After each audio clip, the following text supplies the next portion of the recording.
రాజకీయాల్లో కూడా కుటుంబం అని ఉండదు సార్.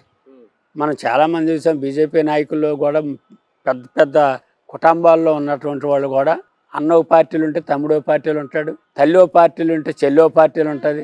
ఆనంద్ గజపతి విజయనగరం మహారాజా వారు మరి ఆనంద్ అశోక్, ఆనంద్ కాంగ్రెస్ ఉంటే అశోక్ టీడీపీ చేత ఈ రాజకీయాలు అనేది రాజకీయం అనేది ఇండివిజువల్గా వాళ్ళ నిర్ణయాల మీద ఆధారపడి ఉంటుంది.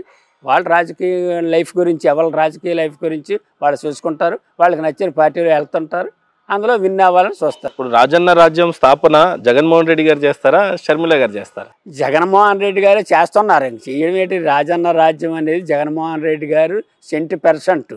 మా నాన్నగారు 1 అడుగు ముందుకేస్తే నేను 4 అడుగులు ముందుకేస్తానన్నారు. 4 అడుగులు 10 అడుగులు ముందుకేస్తారు. బ్రహ్మాండంగా చేశారు. ఈ ముఖ్యమంత్రి లాగా ఇంక ఏ ముఖ్యమంత్రి కూడా భవిష్యత్తులో చేస్తారని నేను అనుకోను. ఇంచేతంటే దారిద్ర్యకు దిగును కుటుంబాలన్నీ కూడా బాగుండాలని, అందరూ హ్యాపీగా ఉండాలని ఆ రకంగా పరిపాలన ఇక్కడ సాగుతుంది. అందరినీ కూడా ఉన్నతమైన స్థితిలోకి తీసుకురానందుకు పేదరికంలో ఉన్నటువంటి రాష్ట్రం ఇవాళ అగ్రికల్చర్ మీద డిపెండ్ అయినటువంటి రాష్ట్రాన్ని ఫైనాన్షియల్గా దీన్ని గ్రోత్ పెంచాలంటే విశాఖపట్నం జిల్లా పరిపాలనా రాజధానిగా ఉండాలా. ఇది పరిపాలనా రాజధాని కాదు, ఫైనాన్షియల్ రాజధాని కూడా ఇక్కడే ఉండాలా. అన్ని రకాల ఇండస్ట్రీస్కి కూడా అనువైన ప్లేసు. ఈ ఇన్కమ్ని పెట్టి త్రూఅవుట్ స్టేట్ వైజ్గా ఈ సంక్షేమ అభివృద్ధి. మీరేమో సంఖ్యలు చాలా బాగా చెప్తా ఉన్నారు. ప్రధానంగా జగన్మోహన్ రెడ్డి గారి మీద ఉన్నటువంటి ఏమన్నా ఉన్నాయి విమర్శలు అని అంటే, మీకు ఒక రాజధాని లేదు, లిక్కర్ నిషేధం అనేది సంపూర్ణంగా జరగలేదు, కాళేశ్వరం ప్రాజెక్టు ఇంతవరకు అప్పుడే 2014లోనే 19లోనే 70% కంప్లీట్ అయిపోయిందని చెప్పారు. అది ఇప్పుడు ఏ రకంగా కూడా నోచుకోలేదు. ఇంకెన్ని సంవత్సరాలు పడుతుందో కూడా తెలియదు. దశాల వారీగా క్యాలెండర్ రిలీజ్ చేస్తామని చెప్పారు ఉద్యోగాల గురించి. నోటిఫికేషన్స్ కూడా దశాల వారీగా లేదు. ఇప్పుడు ఆడపిల్లల్ని సంరక్షిస్తాను, చాలా బాగా చూసుకుంటాను, అందరికి నేను మావయ్యని, నేను ఒక అన్నయ్యని అని చెప్పిన సొంత కుటుంబంలో ఉన్న చెల్లె రోడ్డు పాలు వెళ్ళి పాదయాత్రలు చేస్తాయని విమర్శిస్తాం. ఇన్ని ఆరోపణలు ఉన్న జగన్మోహన్ రెడ్డి మళ్ళీ టార్గెట్ 175 నేను సిద్ధం అని చెప్పి బోర్డులు పెడతా ఉన్నారు. ఎలా సాధ్యం అసలు ఇది?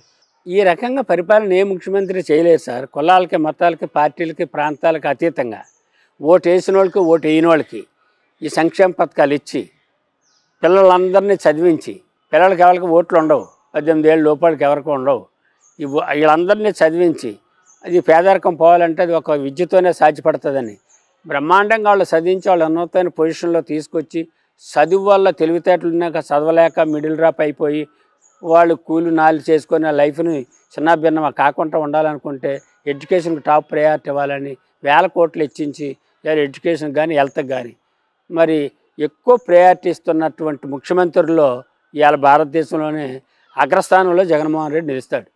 ఇవాళ ఆరోగ్యశ్రీకి 25 లక్షల రూపాయలు ట్రీట్మెంట్కి. ఎవరైతే ఇల్లు ఒకళ్ళు అమ్ముకోవాలా, రోడ్డు మీద పడిపోవాలి, మనిషి బ్రతుకుతాడో చస్తాడో కూడా తెలియదు, కుటుంబం అంతా రోడ్డు మీద పడాలా, ఆ పరిస్థితి లేదు. ఈవేళ ఉద్యోగాలు అన్నారు, స్వతంత్రం వచ్చినట్టు నేటి వరకు కూడా 3,97,000 ఉద్యోగాలు వస్తే ఈయన అధికారంలోకి వచ్చిన 4 నెలలు తిరగకముందే 4 లక్షల మందికి ఉద్యోగాలు ఇచ్చాడు. అందులో పర్మనెంట్ ఉద్యోగాలు ఇవాళ పోస్ట్ గ్రాడ్యుయేషన్ చేసిన వాళ్ళకి 1,30,000 ఉద్యోగాలు ఇస్తే 2,70,000 వాలంటీర్లకు ఇచ్చాడు. అది ఉద్యోగాలంటే ఇవాళ రోడ్డు మీద ఇంట్లో కూర్చొని 10th క్లాస్ చదువుకుంటే ఎక్కడ ఉద్యోగాలు రావు. గోళ్ళు గిల్లుకొని కూర్చోవాలాడు, వంటింటి కుందేళ్ళగా ఉండాలి.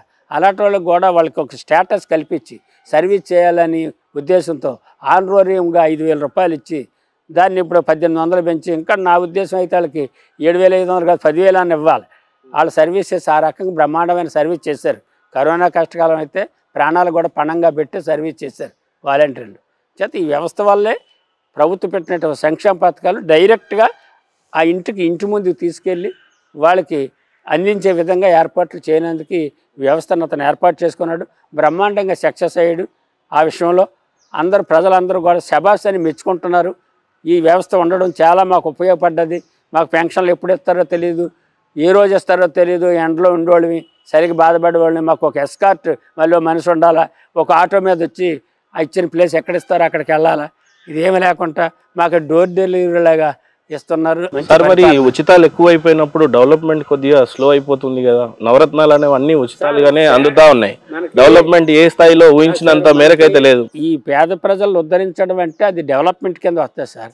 వాళ్ళకి అందరికీ కూడా సంక్షేమ పథకాల రూపేణ ఇచ్చినటువంటి అన్నీ కూడా వాళ్ళ అప్పుల పాలు కాకుండా వాళ్ళ అభివృద్ధి అవనంతికి చిన్న చిన్న మినీ కుటీర పరిశ్రమలు లాంటివి పెట్టుకొని వాళ్ళు డెవలప్మెంట్ అవుతున్నారు. పురాణం అయితే కాబోలు వాళ్ళ దగ్గర 10% అంటే 100కి 10 రూపాయలు వడ్డీ కింద తేవాలి. అవును. అలాంటి ఇక 100కి 10 రూపాయలు వడ్డీ తేవాల్సిన అవసరం లేదు.